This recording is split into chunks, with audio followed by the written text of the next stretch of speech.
IIT ISM Dhanbad में बुधवार को शताब्दी स्थापना सप्ताह की शुरुआत अत्यंत भव्य और ऐतिहासिक माहौल में हुई।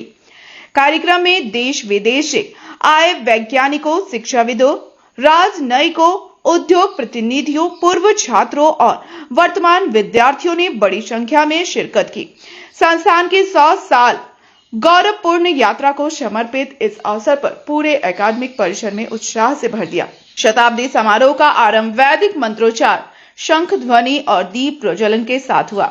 मुख्य अतिथि प्रधानमंत्री के प्रधान सचिव डॉक्टर PK मिश्रा ने IIT ISM को एक सदी की उपलब्धियों के लिए बधाई देते हुए कहा कि यह संस्थान न केवल भारत के तकनीकी इतिहास का महत्वपूर्ण अध्याय रहा है, बल्कि आने वाले दशकों में यह क्रिटिकल मिनरल्स, उन्नत प्रौद्योगिकी और नवाचार आधारित विकास का अगुवा बनेगा।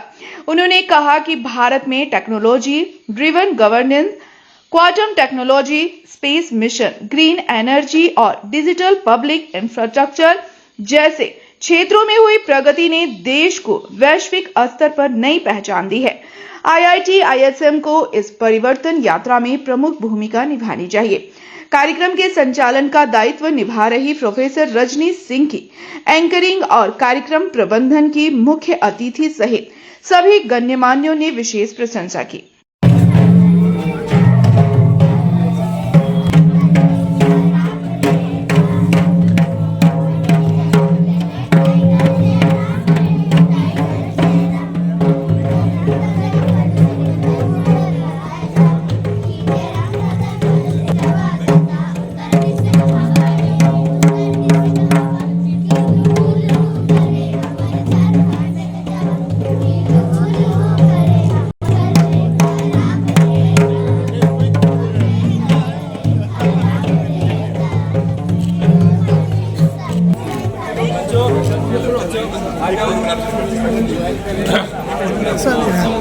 सबको इधर घुमा दीजिए बच्चे।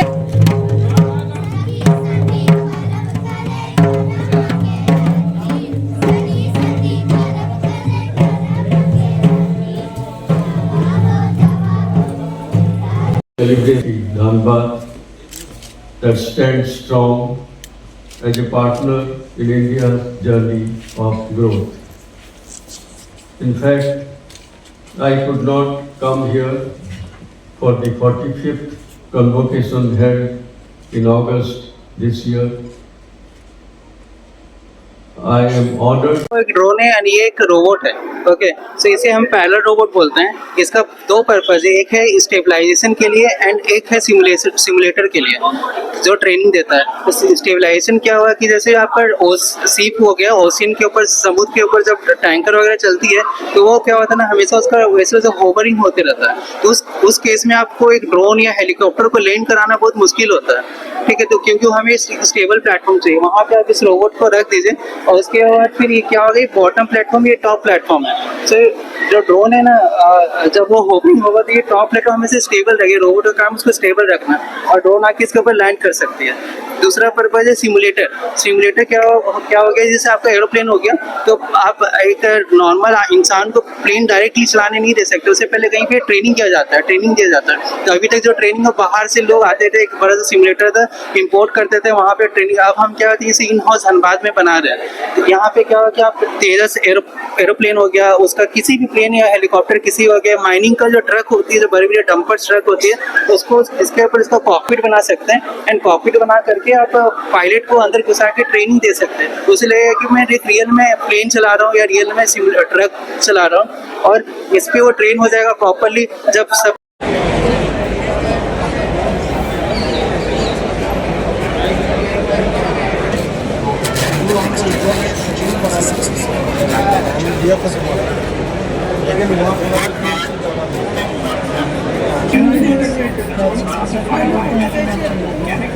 राजमहल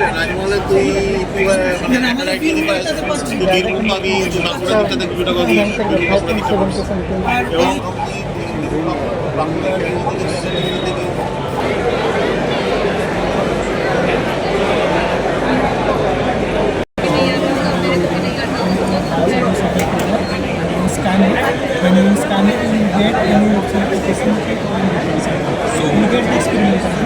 When you